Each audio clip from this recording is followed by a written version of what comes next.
Ken Kelly here with Kelly Roofing. We're at our proving grounds, aka our office, and we're looking at the off-ridge vents that you see on just about every tile roof all throughout Florida. These vents are installed for ventilation purposes. They're required by code. We have to have them. But there's been a recent change in the code that requires a certain type of vent to be used. And the reason why is because after all the hurricanes that we've had, we've realized that these vents are allowing water to go in, especially when you have high wind situations. You see, what they've done now is we've redesigned these vents. So this is an old style vent. This is the traditional ones. And I want you to see what we've got going on. It's designed to allow air to escape.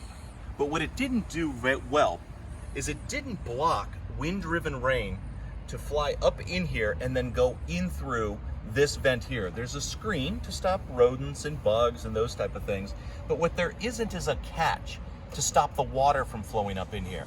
And what we found after the hurricane is that the water blew up into here and then went right inside the house. Now this is technically a roof leak. This needs to be addressed.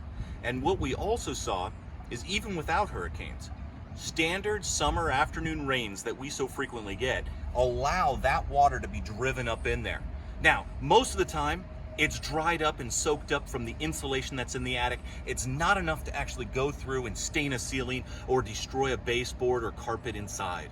But that little by little, that everyday constant leak is creating situations of mold, rot, deterioration in the attic, and it should be addressed and corrected.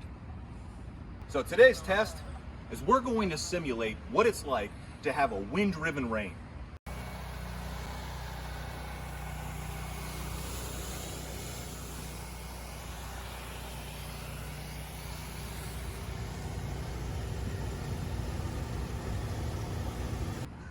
The new vents that we use today have what's called an external baffle installed on them.